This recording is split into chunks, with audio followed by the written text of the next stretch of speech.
Step into the velvet darkness of a story well told, where the shadows are deep and the emotions are even deeper. We bring you the smooth, cinematic narratives that explore the quiet and beautiful mysteries of the soul. Subscribe today and lose yourself in our world of deep shadows. The night my son told me he was getting married, I poured 2 glasses of bourbon and set one on the counter for him.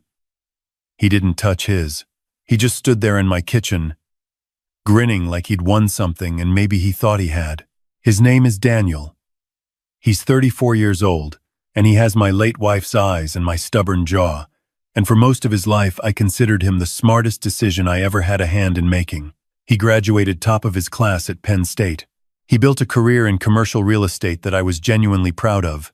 He called me every Sunday morning without fail, even when he was busy, even when I told him he didn't have to. So when he set his phone on the counter and slid it toward me, a photo of him and a woman I'd never met, arms around each other on what looked like a beach in the Carolinas, I smiled. I picked up the phone, I looked at her face, and something in my chest went very, very quiet. Her name was Vanessa. She was 31 years old. She had dark hair, a wide smile, and the kind of confidence in front of a camera that either comes from a very happy childhood or a great deal of practice. Daniel told me they'd been together 8 months. He told me she worked in marketing. He told me she was the one. I told him I was happy for him. I poured my bourbon down the sink after he left. I want to be clear about something. I am not the kind of father who interferes. I raised Daniel to make his own choices and stand behind them. After his mother died 11 years ago now, pancreatic cancer, 6 weeks from diagnosis to the end, I made a decision that I would not become the kind of man who holds on too tight because he's afraid of losing again. I gave Daniel room. I gave him space. I trusted him. But I also spent 31 years in insurance investigation before I retired. And there are certain things you cannot unknow once you know them. The first time I met Vanessa in person was at a dinner Daniel arranged at a restaurant downtown. She arrived 7 minutes after we did, which I noticed. And she apologized with the practiced warmth of someone who apologizes often and means it less each time. She ordered the most expensive thing on the menu without looking at the price, which is either confidence or habit. She called Daniel babe 14 times in 2 hours. I counted. She was charming. I want to be fair about that.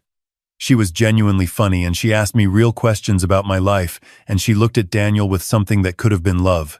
People who are very good at this are often genuinely warm. That's what makes them effective. What made me pay attention was a smaller thing. Midway through dinner, Daniel's phone buzzed on the table. He glanced at it and said something about a property deal he'd been working on, a commercial lot he was close to closing. His biggest commission yet. He mentioned a number. Not a small number. Vanessa's hand found his under the table. She smiled at him. And then her eyes, just briefly, just for a half second, moved to me. Not to his face. Not to his phone. To me. I've interviewed thousands of people across 3 decades. Claimants, witnesses, defendants, fraud artists of every variety.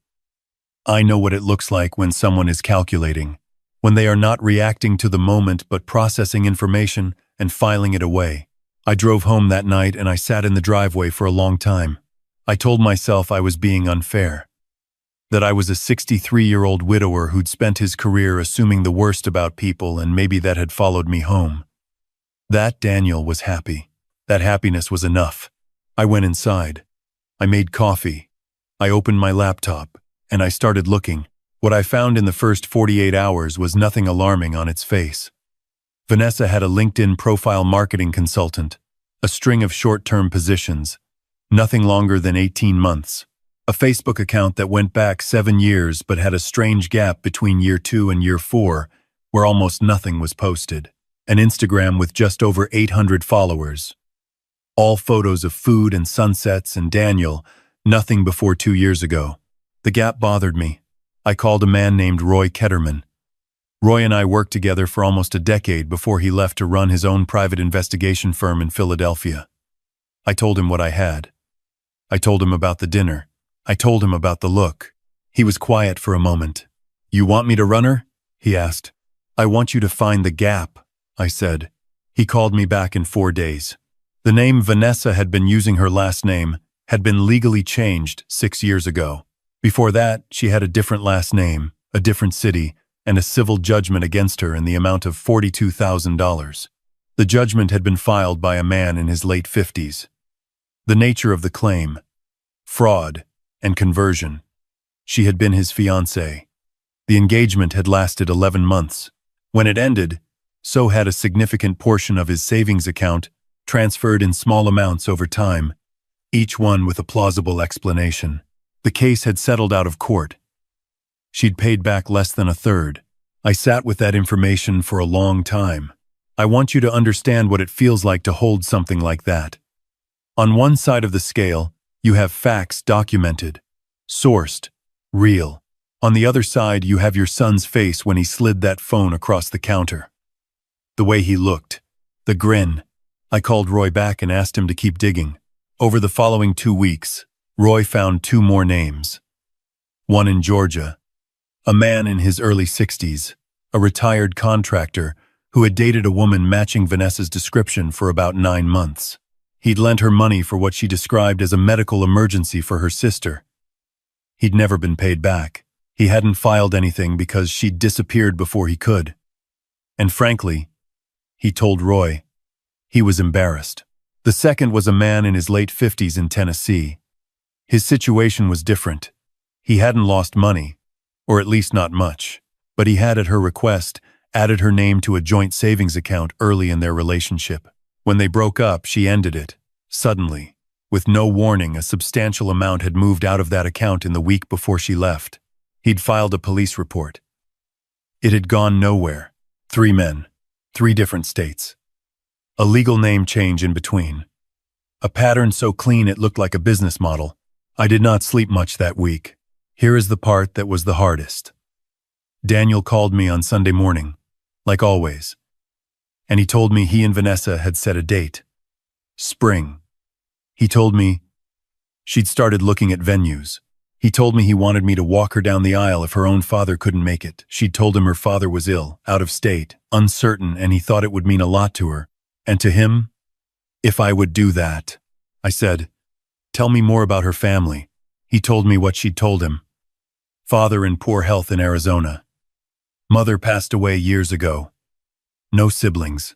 She'd had a hard life, Daniel said, with a softness in his voice that I recognized it was the same voice he'd used as a child when he brought home animals that needed help. My son had a good heart. That was the problem.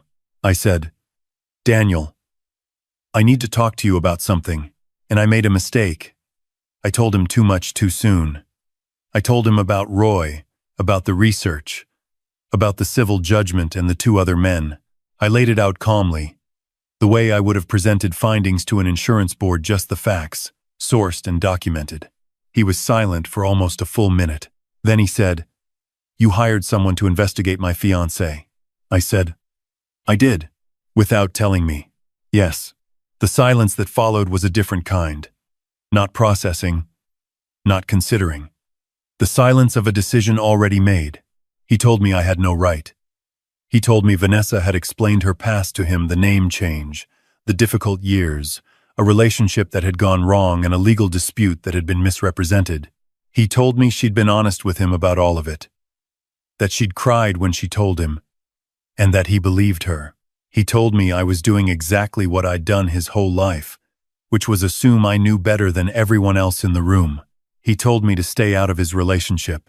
He hung up. I sat in the kitchen for a long time after that. The Sunday morning light came through the window above the sink the way it always does, and the house was very quiet. And I thought about his mother, who had always been better at this part than me, better at knowing when to push and when to let a thing be. I didn't call him back, but I called Roy. I told him I needed something I could put in front of Daniel that he could not rationalize away. Not a civil judgment he could attribute to misunderstanding. Not second-hand accounts from men too embarrassed to press charges. Something current, something real. Roy said, that's harder to get legitimately. I said, get as close to the line as you can and don't cross it. What Roy did next was simple, and it was legal.